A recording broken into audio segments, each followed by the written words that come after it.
Friends, welcome back to study with Tiwari channel. तो आज की क्लास का टेस्ट नंबर 5 है। तो इसमें हम महत्वपूर्ण क्वेश्चनों को देखेंगे, ग्रामर से संबंधित क्वेश्चन। मेरे सिर्फ इस क्लास में 10 होंगे, लेकिन 10 का मतलब एक एक ऑप्शन आपके लिए बहुत ही महत्वपूर्ण है। तो 10 का मतलब 40 क्वेश्चन हो सकते हैं। मैंने बड़े बड़े रूप में दिया है, हर विकल्प को इसमें डाला है अच्छी अच्छी तरह से। तो आप ध्यान से क्लास को देखें और अपने साथियों के साथ इस क्लास को शेयर करना ना भूलें। तो आज की क्लास को शुरू करते हैं।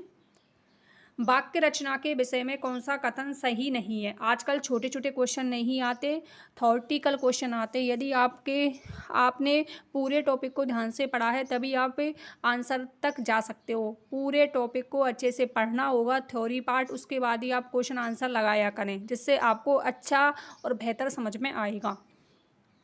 तो वाक्य रचना के विषय में कौन सा कथन सही नहीं है पूछा है। ओके, तो गोला करना है इस पर, नहीं पर, ये ध्यान रखें आप।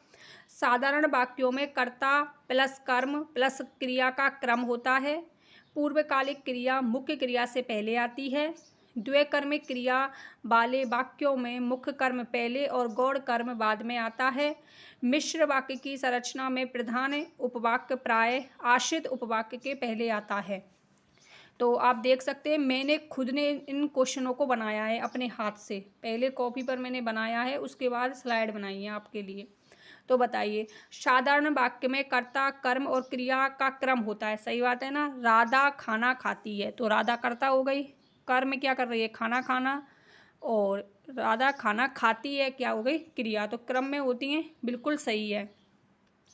पूर्वकालिक क्रिया मुख्य क्रिया से पहले आती है, बिल्कुल सही है। पूर्वकालिक वह नहाकर सो गया, तो सोना क्रिया मेन है, उस मुख्य क्रिया है, उससे पहले ही सहायक पूर्वकालिक क्रिया आती है।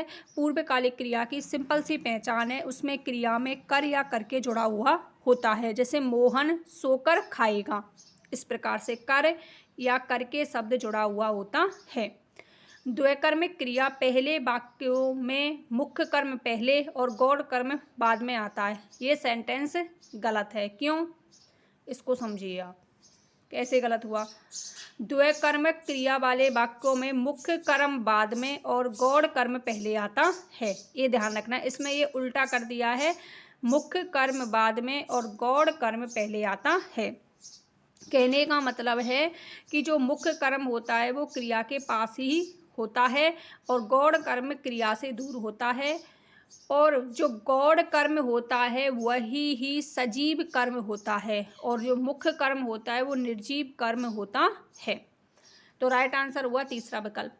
मिश्र वाक्य की संरचना में प्रधान उपवाक्य प्राय आश्रित उपवाक्य के पहले आता है, तो बिल्कुल सही बात है। प्रधान जो उपवाक्य होगा वो प्राय शब्द है। यदि यहाँ पर प्राय शब्द नहीं होता तो ये सेंटेंस गलत हो जाता। प्राय शब्द की वजह से ये सेंटेंस बिल्कुल सही है। प्राय आश्रित उपवाक्य के पहले आता है। नेक्स्ट क्वेश्चन जरूर उल्टे सीधे कर दिए इसने, भाई ने बनाई है ये स्लाइड, तो वो उल्टे सीधे कर देता। दूसरा क्वेश्चन, पहचान का तत्सम शब्द है प्रज्ञान, प्रत्यभिज्ञान, एक व दो या कोई नहीं। तो बताइए क्या हो सकता है इसका राइट आंसर। तो पहचान का जो तत्सम शब्द है, तत्धन सम संस्कृत के शब्द होते हैं, तो प्रज्ञान नहीं होता, क्या होता है, प्रत्यभिज्ञान। प्रत्यभिज्ञान, प्रतिधन अभिज्ञान, यड़ संधि हो गई इसमें। तो पहचान का तत्सम रूप होगा प्रत्यभिज्ञान। निम्न में से तत्सम शब्द नहीं है, तो इसमें क्या पूछा जा रहा है, नहीं पर फोकस करना है। तत्सम शब्द नहीं है, क्या पूछा है, नहीं है। राय, वत्स, दूर और 10। तो आप इसको कर सकते हो, सिंपल सा क्वेश्चन है। 10 ये तद्भव शब्द है और संस्कृत में हम 10 इस प्रकार से लिखते हैं। तो ये तत्सम शब्द हुआ और ये तद्भव शब्द हुआ। राय भी तत्सम है, वत्स भी तत्सम है और दूर भी तत्सम है। राय का होगा राजा। आप यदि आपने सेकंड ग्रेड का पेपर दिया हो तो उसमें पूछा गए थे ये दोनों ही शब्द। वत्स का होता है बछड़ा और राय का होता है राजा। नेक्स्ट तीसरा क्वेश्चन, तीसरा तो उसमें होगा, किस विकल्प में व्यंजक शब्द का प्रयोग नहीं हुआ है? पीएसआई एग्जाम में पूछा गया क्वेश्चन है, किस विकल्प में व्यंजक शब्द का प्रयोग नहीं हुआ है? मैं सालों से परेशान हूँ, आग में जल जाने से क्या होता है, पेट में आग लग रही है, या उपयुक्त सभी?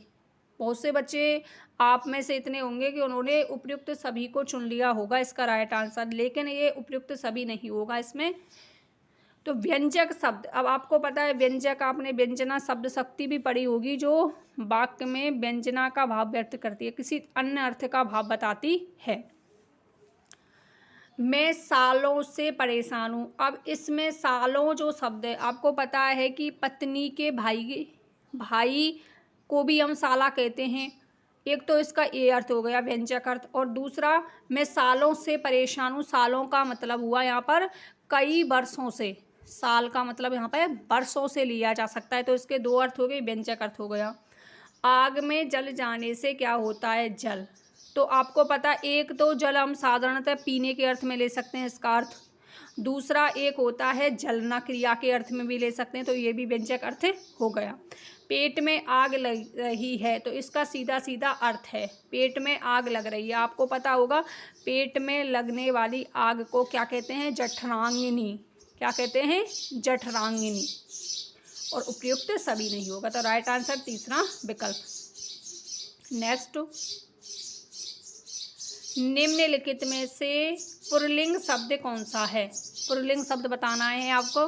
बहुत ही यूनिक क्वेश्चन है ये, और ये पूछा गया है अभी जो किसका एग्जाम हुआ था, केंद्र में केवीएस में पूछा गया क्वेश्चन है, केवीएस में आया हुआ क्वेश्चन है। बहुत ही अच्छा लगा मुझे, इसलिए मैंने आपको इसको सेलेक्ट कर लिया आपकी टेस्ट सीरीज में। निम्नलिखित में से पुल्लिंग शब्द है सरिता, सविता, वनिता और दुहिता। बताइए कौन सा होगा। यदि आपको इनके अर्थ पता है तो आप आसानी से कर सकते हो, क्योंकि आपको पता है सरिता हम बोलते हैं नदी को, तो नदी शब्द स्त्रीलिंग शब्द हुआ, तो ये कट गया। वनिता हम किसको बोलते हैं, वनिता शब्द हम बोलते हैं स्त्री को, तो स्त्री भी स्त्रीलिंग शब्द हुआ, ये भी कट गया। दुहिता हम किसको बोलते हैं, पुत्री को बोलते हैं, ये भी स्त्रीलिंग शब्द हुआ, कट गया। लेकिन सविता हम किसको बोलते हैं, सविता किसका पर्यायवाची है, सूर्य का। किसका पर्यायवाची है गाइस, सूर्य का। तो सूर्य उगता है, उगती नहीं उगता है, तो स्त्रीलिंग तो होगा नहीं, कौन सा शब्द होगा, पुल्लिंग शब्द। आई होप आपको ये यूनिक क्वेश्चन मिला हो इस वीडियो में। नेक्स्ट,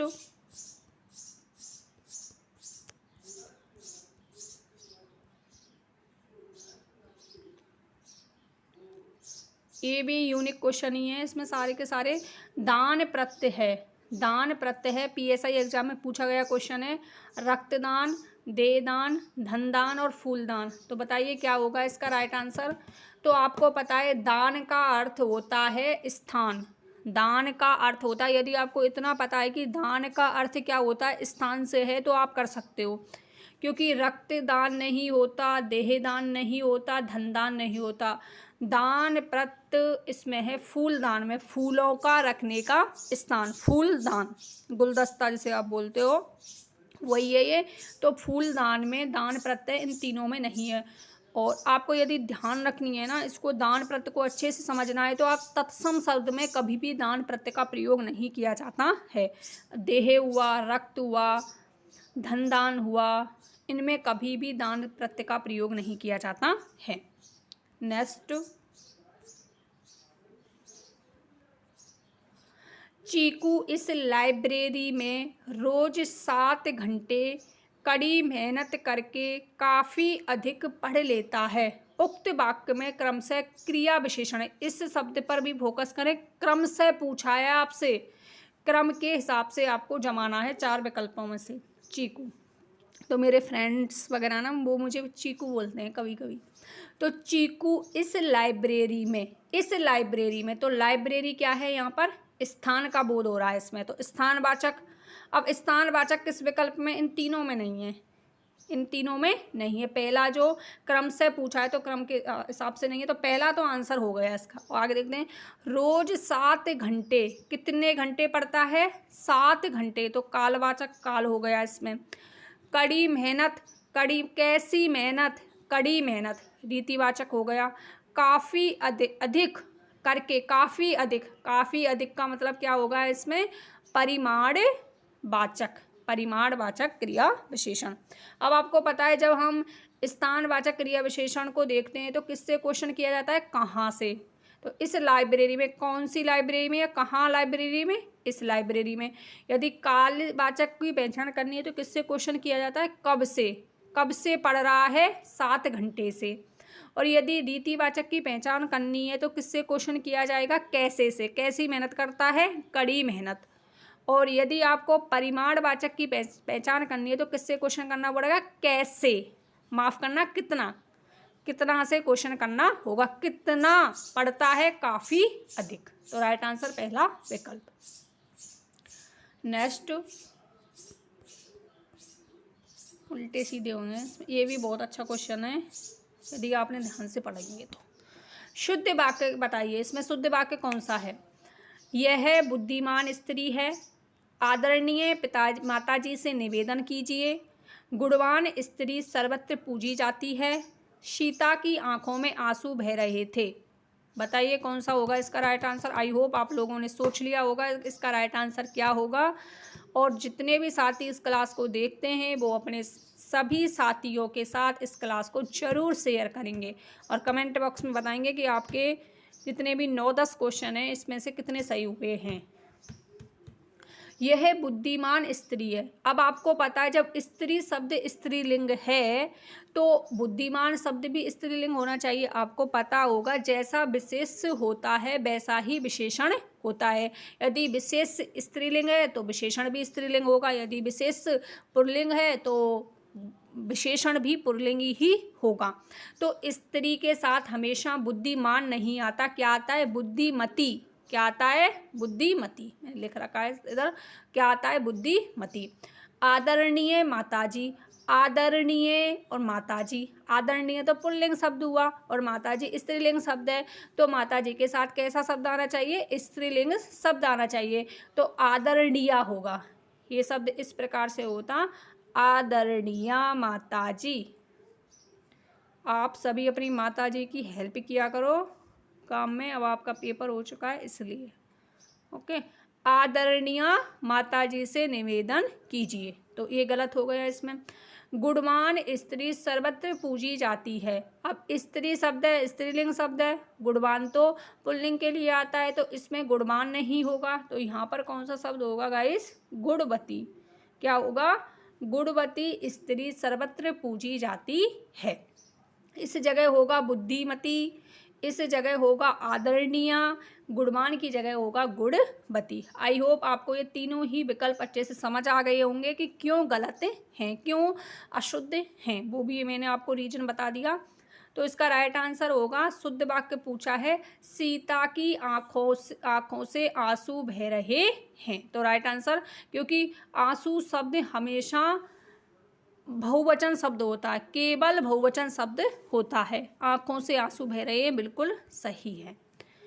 तो आई होप आपको यदि सेशन अच्छा लगा हो तो लाइक करना ना भूलें और कमेंट बॉक्स में फीडबैक देना भी ना भूलें। मिलते हैं नेक्स्ट वीडियो में, तब तक आप अपना ध्यान रखिएगा। Bye bye, take care all of you.